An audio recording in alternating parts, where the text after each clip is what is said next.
everyone, my name is Rachel. Welcome back to my channel. Today I am here for another one of my 2022 favorites videos. Today's topic is going to be my top 10 contemporary and paranormal romances that I read in 2022. So this is basically my top 10 romances that are not historical romances. So I'm very excited to talk about these 10 books. Just like with the other videos that I have been putting out, I am ranking these books from number 10 to number 1. So for number 10 on this list, we have a sports fake dating lessons in seduction romance that just perfectly met my expectations this year, and that is Blindside by Candy Steiner. I haven't read that many books by this author, but I definitely need to because I love this book so much. This is one of those books that just like ticks so many boxes for me. It's just everything. So this is about Clay, who is a football player for his college's football team, and then Gianna, who works, I think she's an intern for the football team's like PR department, if I'm not mistaken. And so Clay has been in a long-term relationship, but she dumps him, I think either right at the beginning of the book or before the book starts. So he's very heartbroken over this relationship and he desperately wants to get his ex back. Then we have Gianna, who has very little to no experience with dating or anything that goes along with that. And so she has a crush on this local musician, but she needs to find a way to attract him so that he'll want to start dating her. And so Clay and Gianna make this deal that they're going to fake date each other, and that is going to both make Clay's ex jealous so that she'll want him back, and it's going to entice the guy that Gianna has a crush on so that he'll want to date her. And along the way, Clay starts giving Gianna sex lessons, lessons in seductions, things like that.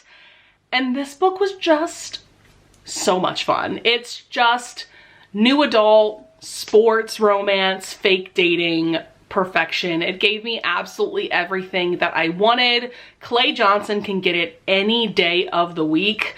I love this man so much, and one of the reasons why is that he learns that Gianna loves to read smutty romance novels, and she tabs up her romance novels, especially the steamy scenes, and so he reads those scenes and reenacts them with Gianna. Like, iconic.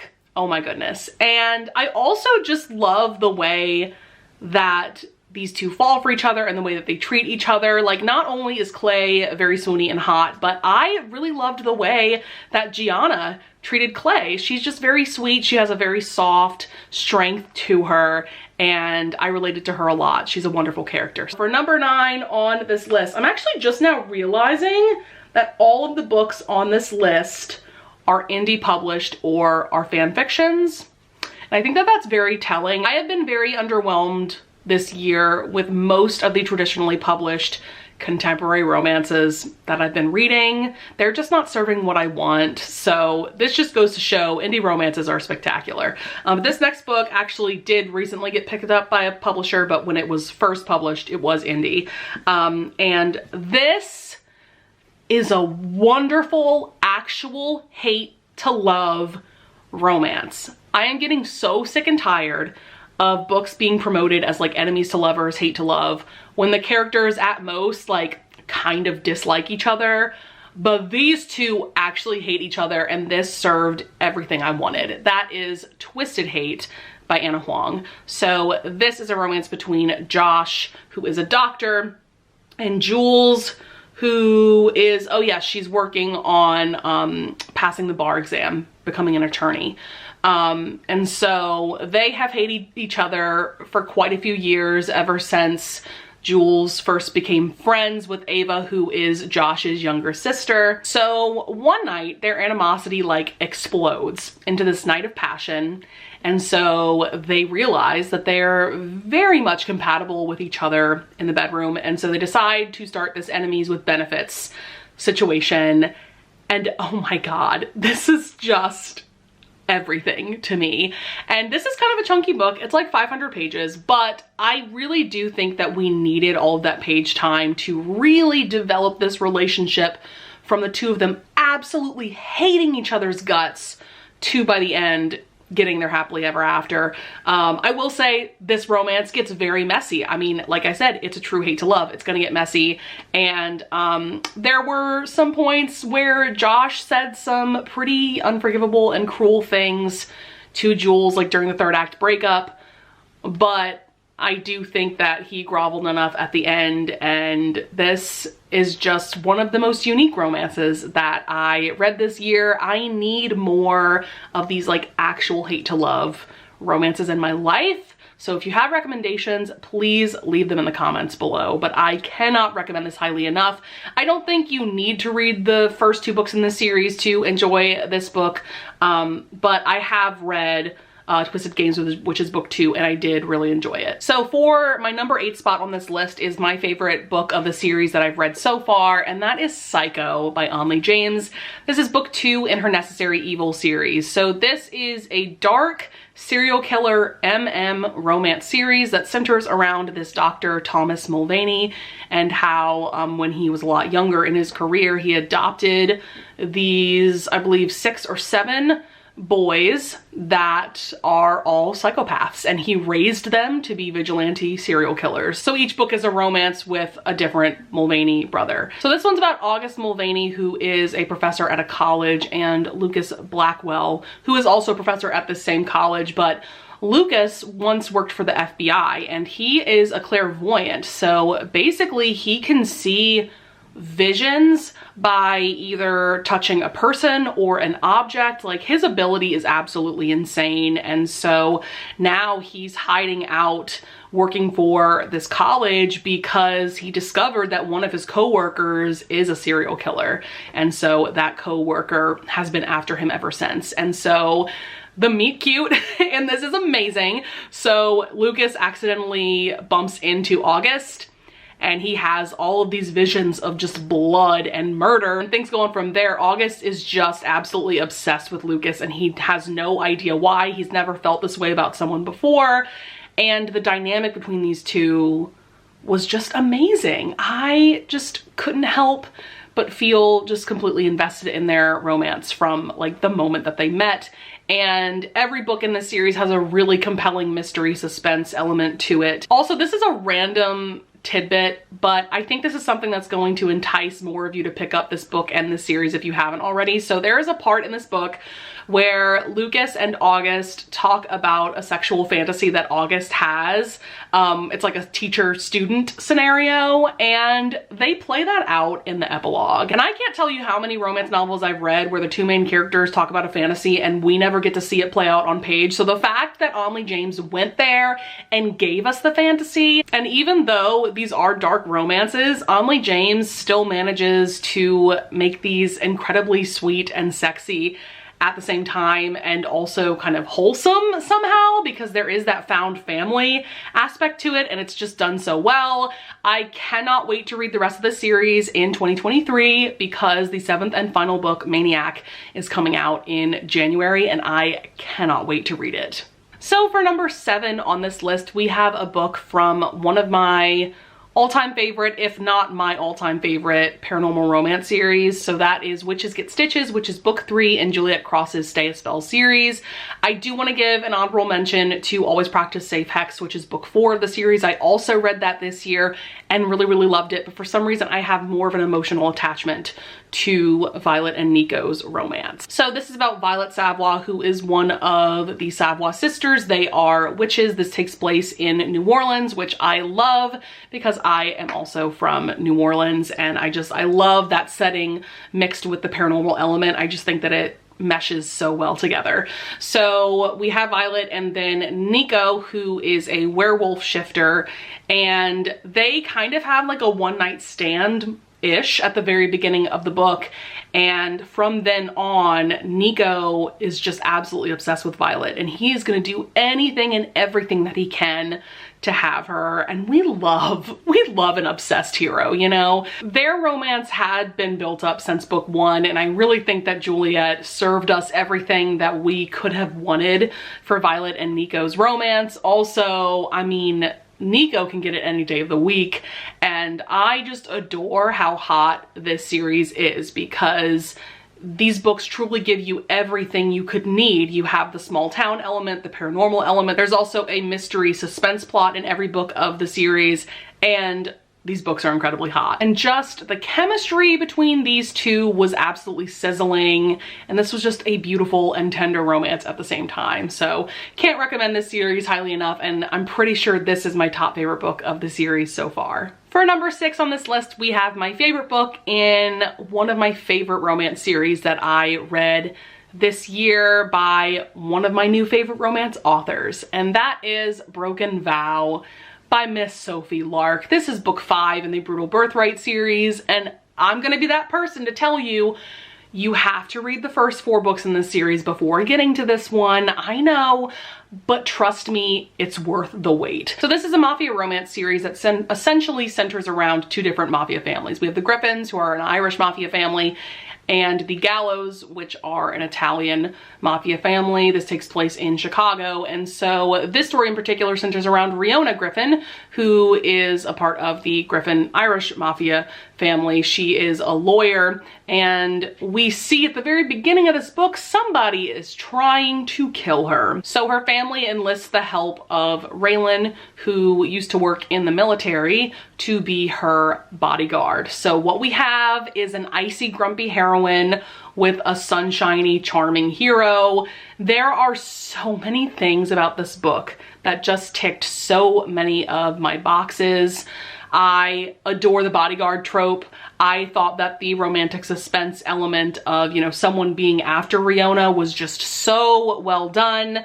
There's just insane chemistry between Riona and Raylan. And eventually, to protect Riona, he takes her all the way, I believe, to Tennessee, where his family's farm is. So we have like the fish out of water trope, because Riona is definitely a city girl.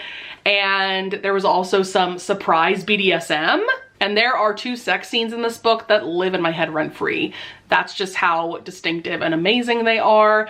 I totally understand why so many people love this book. It absolutely is worth the hype that it has gotten. So I highly recommend this series as a whole, but this is absolutely the best book of the series. So number 5 on this list is a Harry Potter fanfiction that is literally one of the best BDSM romances I have ever read, and that is Contradictions by Ampersand. I need to give a huge shout out to my amazing friend Mel from Mel Binds Fix, because she made this physical copy of this fan fiction for me and sent it to me, and like, this is literally one of the best Christmas presents I've ever gotten. So thank you so much, Mel. You have no idea how much this means to me to have a physical copy of this amazing romance in my hands. But this is a Hermione fanfic, so this is a romance between Draco Malfoy and Hermione Granger. At the very beginning of the story, we see that Hermione has dated several men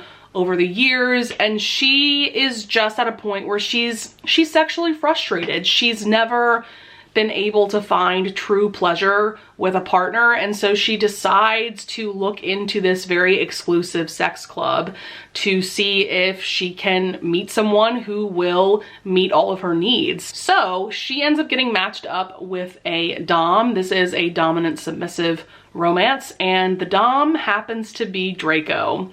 And so their first meeting is very interesting because she's blindfolded most of the time, and then I think her blindfold ends up coming off and she realizes that it's Draco, but Draco doesn't recognize her because she's wearing a glamour, and so she just freaks out and apparates away.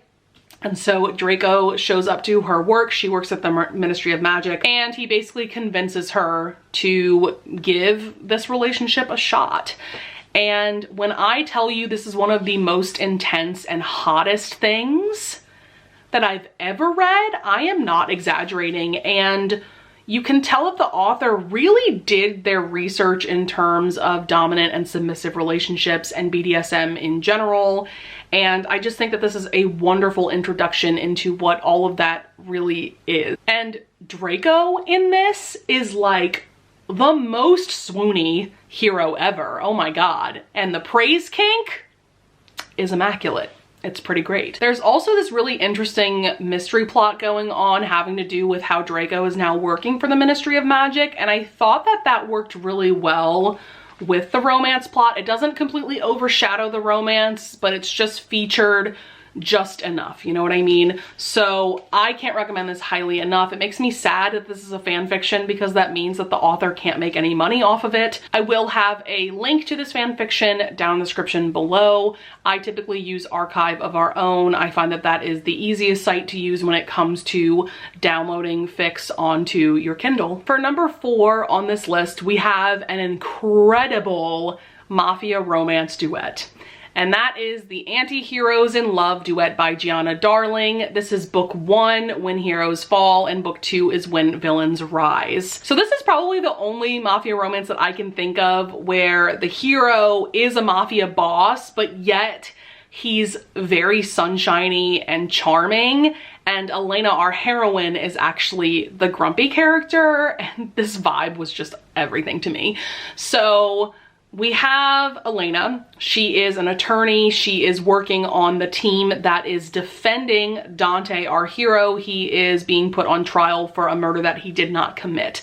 And through different circumstances, she ends up having to go live with Dante in his apartment. So we have this forced proximity element going on. One of the many things I loved about this romance is the way that Dante provokes and gets under Elena's skin.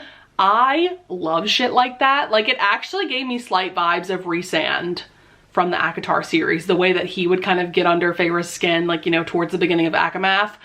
And oh my God, the chemistry and sexual tension between these two was like scorching. And when we finally got to their first sex scene, I literally put in my Goodreads review, I thought my Kindle was going to burst into flames.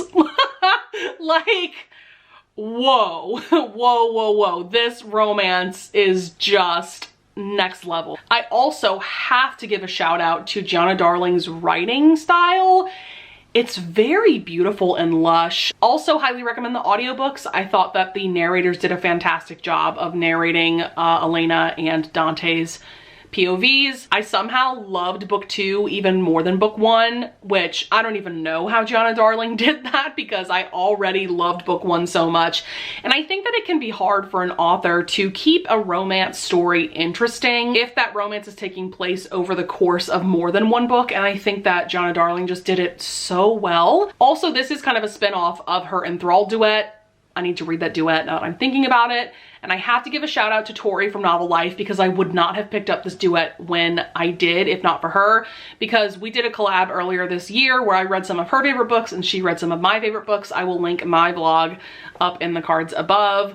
So if you want to know even more of my in-depth thoughts about this duet, just check out that vlog because I ranted and raved for several minutes in that vlog. So we are now at my top 3 contemporary romances of 2022. So speaking of romance duets that were incredibly well done, number 3 is Heated Rivalry by Rachel Reed. And several years after writing this book, she did come out with The Long Game. I think that actually came out earlier this year. And I also read that book and it's equally as amazing as this first book. So this is an incredible romance duet that centers around Shane and Ilya. This is an MM hockey romance. So they are on opposing like rival hockey teams. And this first book takes place over, I want to say like 7 years or so. And so we see the development of their romance where at the beginning, they just kind of start hooking up with each other. And over the course of the book, they really start to fall for each other. And when I tell you, I was so mesmerized by Rachel Reed's writing and just the story in general and Shane and Ilya's characters. And you could just really feel how these characters felt for each other. And this is also an incredibly sexy romance. Oh my goodness, the steamy scenes in this, chef's kiss. And you know, like I brought up with the Anti-Heroes in Love duet, I do think it can be difficult to keep a romance interesting if it takes place over several books. And I'm so glad that their romance did take place over the course of 2 books, because honestly, I could read a 3rd book about this couple. That's how much I loved them and their story. So I can't recommend this highly enough if you enjoy sports romances of any kind, whether they be hockey or other sports. So speaking of soulmate level romances, my number 2 and number 1 favorite contemporary romances that I read in 2022 are also like truly next level, soulmate level romances. It was very hard for me to pick which one of these was going to be number 2 and which one was going to be number 1.